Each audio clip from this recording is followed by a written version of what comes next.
Delcourt. Merci Monsieur le Président. Monsieur le ministre, celles et ceux qui travaillent ou ont fréquenté le milieu hospitalier savent à quel point les conditions peuvent être difficiles.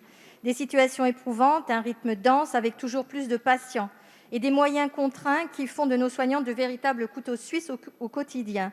L'été dernier, la revalorisation des carrières dans le cadre du Ségur de la santé devait apporter des réponses au mal-être profond de l'hôpital. Alors, un an après, où sommes-nous ? Il y a des inégalités entre les infirmières de catégorie A et B, ce qui crée un climat malsain entre elles. La rémunération nette de 1 730 € ne correspond pas au salaire de base. Quant aux infirmières spécialisées, elles s'étonnent du manque de reconnaissance de leurs études dans cette nouvelle grille. Il faut dire, monsieur le ministre, qu'effectivement, même en augmentant les salaires, vous réussissez à accentuer les tensions internes à l'hôpital. Car s'il faut saluer ces augmentations attendues depuis des années, nos personnels soignants spécialisés n'avaient pas besoin de ce manque de considération. Preuve en est, plus de 65% des infirmiers anesthésistes diplômés d'État étaient en grève le 17 mai, tout comme les 44% d'infirmiers de bloc opératoire diplômés d'État mardi dernier. Monsieur le ministre, loin de toute polémique, les personnels soignants en ont assez d'entendre à quel point ils sont formidables si cela ne suit pas derrière. Alors, comment entendez-vous répondre à cette injustice que vous créez ?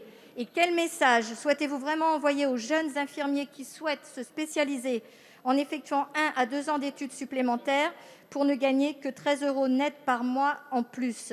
Leur dévouement total durant cette crise sanitaire et maintenant dans cette étape cruciale qu'est la vaccination mérite une réponse rapide et adaptée. Je vous remercie. Merci, madame la députée. La parole est à monsieur Olivier Véran, ministre des Solidarités et de la Santé.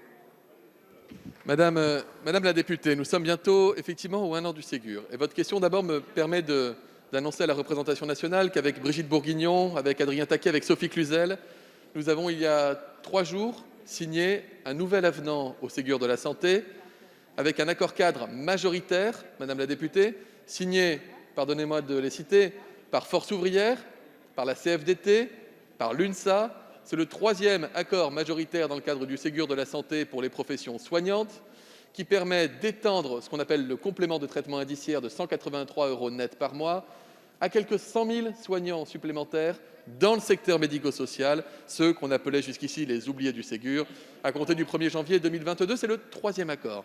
Je crois, madame la députée, que quand vous avez des accords majoritaires avec des centrales syndicales dont certaines n'avaient pas signé d'accord national depuis un certain nombre d'années, on devrait avoir la puce à l'oreille quand on fait le bilan des mesures.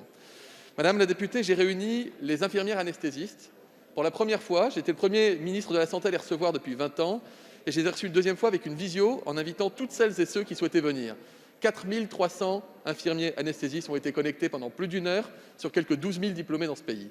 Nous avons pu débattre des missions qui sont en cours, sur l'évolution des compétences et des missions. Et je n'oublie pas d'ailleurs les IBOD dans la réflexion évidemment que je mène.